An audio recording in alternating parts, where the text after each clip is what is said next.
Hi everyone, welcome to the sociology class.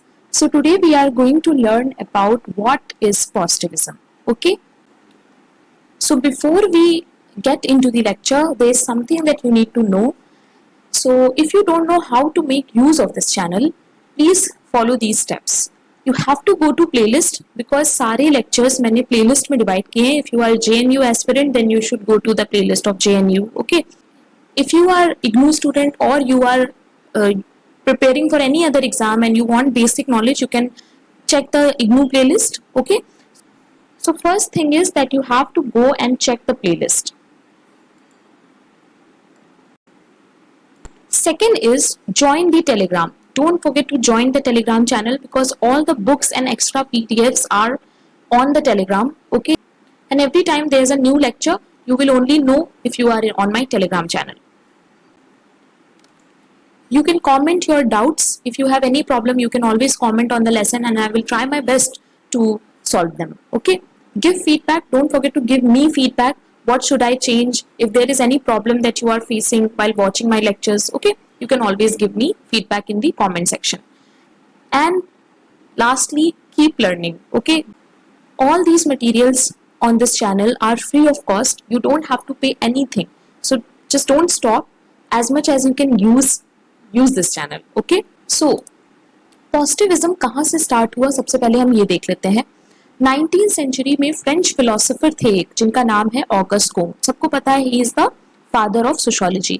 ठीक है, तो पॉजिटिविज्म वर्ड हमें इन्हीं से मिलता है. So these are the two books जिसमें उन्होंने पॉजिटिविज्म का बात किया है. तो ये आपको याद रखना है. This is a basic knowledge. Influenced by early enlightenment and rationalism, positivism can be understood as the theory dealing with only that which can be scientifically verified, okay, through logical and mathematical proofs. So हमें पता है कि sociology का जो born है, sociology originate ही हुआ है enlightenment और रैशनलिज्म की वजह से. Means people started questioning. ठीक है, लोगों ने क्वेश्चन करना स्टार्ट कर दिया था, उनका थिंकिंग प्रोसेस चेंज हो गया था. सो रैशनलिज्म मीन्स होता है लॉजिकल थिंकिंग. ओके, सो एनलाइटनमेंट पीरियड में क्या हुआ था कि पीपल वर स्टार्टेड क्वेश्चनिंग, और इसीलिए क्या हुआ कि सोसाइटी में एक केओस हो गया था जिसकी वजह से सोसाइटी को स्टडी करना बहुत इंपॉर्टेंट हो गया था. हम लोग ये सब डिटेल में पढ़ेंगे जब हम लोग इमर्जेंस ऑफ सोशियोलॉजी का टॉपिक पढ़ेंगे. ठीक है, बट अभी के लिए मैं एक थोड़ा सा ब्रीफ इंट्रोडक्शन दे देती हूँ कि एनलाइटनमेंट और रैशनलिज्म ऐसे ही 3-4 चीजें और हैं जिनकी वजह से सोशियोलॉजी का ओरिजिनेशन हुआ था. Positivism can be understood as a theory dealing with only that which can be scientifically verified. तो फिर पॉजिटिविज्म क्या होता है? पॉजिटिविज्म को हम कहते हैं कि जैसे हम लोग नेचुरल साइंसेस में कोई थ्योरी बिल्ड करते हैं on the basis of scientific research and proofs, है ना, उसी तरीके से ये था कि ऑगस्ट कोम्ट ने बोला कि सोशियोलॉजी को भी हम लोग इसी तरीके से पढ़ेंगे, just like a natural science. August Comte proposed 3 methods for the generation of these abstract laws. उन्होंने हम लोगों को 3 ऐसे मेथड्स बताए जिनसे हम लोग सोसाइटी को भी एज अ नेचुरल साइंस यानी साइंस के बेसिस पे हम लोग उसको स्टडी कर सकते हैं और वैसे ही थ्योरी बना सकते हैं. पहला है ऑब्जर्वेशन. तो हम लोग को ऑब्जर्वेशन करना पड़ेगा जस्ट लाइक हम लोग नेचुरल साइंस में करते हैं. हम लोग को एक्सपेरिमेंट करना पड़ेगा एंड देन हम लोग को कंपेयर करना पड़ेगा. ठीक है, तो ये 3 मेथड इन्होंने दिए थे in positivism. It views that social universe also operates as per general laws just like physical world.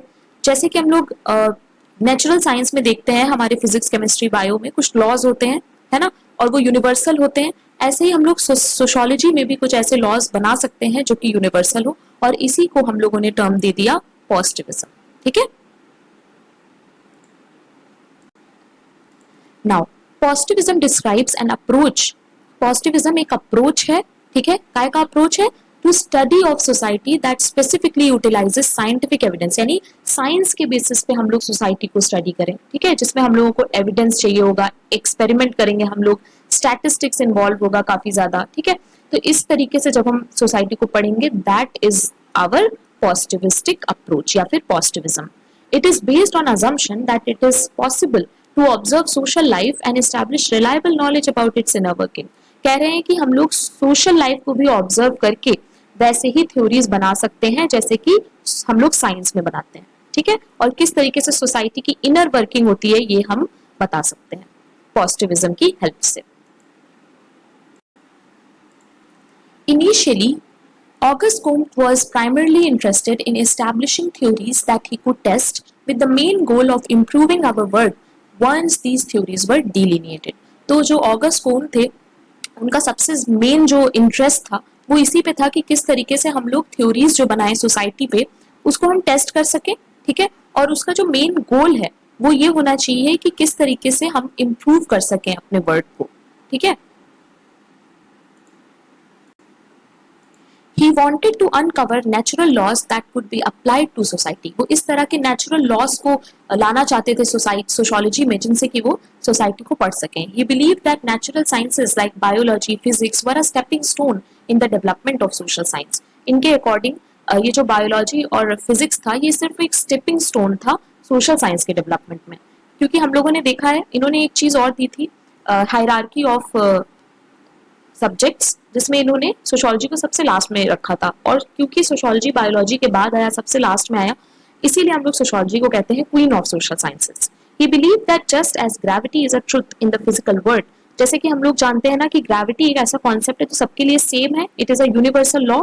इसी तरीके से इन्होंने कहा कि सोसाइटी के भी कुछ ऐसे लॉज हम लोग डेवलप कर सकते हैं जस्ट एज साइंस में होते हैं, जो कि यूनिवर्सल होते हैं, ठीक है। Now Auguste Comte, along with Emile Durkheim, wanted to create a distinct new field and its own group of scientific facts. Auguste Comte के साथ साथ Emile Durkheim भी एक ऐसा अलग फील्ड बनाना चाहते थे जिसमें हम साइंटिफिक फैक्ट्स भी यूज कर पाएं। He hoped that sociology would become a queen of science, one that was the important than the natural science that preceded it.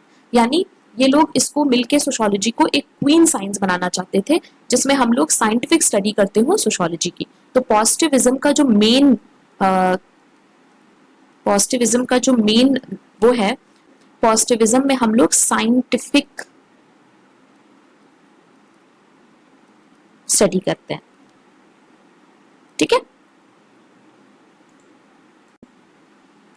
Although the theory of positivism remained important in contemporary sociology, it has also been criticized. तो काफी लोगों ने इसे criticise भी किया, ठीक है, जिनको लगता था कि नहीं सोशोलॉजी तो काफी जनरल सब्जेक्ट है, उसे हम लोग वेरीफाई कैसे करेंगे लाइक अ साइंस, है ना। The mainstream theory of sociology no longer advocates that there is one true set of natural law on the basis of which the society functions. इन लोगों का जो भी लोग इसे क्रिटिसाइज करते थे पॉजिटिविज्म को, उनका कहना था कि ऐसा तो नहीं हो सकता है क्योंकि सोशोलॉजी एक जनरल सब्जेक्ट है ना, जरूरी नहीं है कि इंडियन सोसाइटी में जो लॉज एप्लीकेबल हो रहे हो वो पूरे यूनिवर्स की सोसाइटी में एप्लीकेबल हो रहे हो। तो इन लोगों का कहना था, क्रिटिसिज्म वालों का ये कहना था कि ऐसा तो पॉसिबल ही नहीं है कि हम लोग कभी भी सोशल साइंस या सोशोलॉजी को एक नेचुरल साइंस की तरह ट्रीट कर सकें। सो दैट्स ऑल, बिकॉज मुझे पॉजिटिविज्म सिर्फ 5 मिनट्स में समझाना था, ये लेक्चर यहीं पे एंड होता है। If you want a detailed lecture on positivism, please comment down below. So that's all for today, guys. Don't forget to join my Telegram channel, and if you like my lectures, don't forget to like, comment and share and subscribe to it. Thank you very much for watching. Keep learning.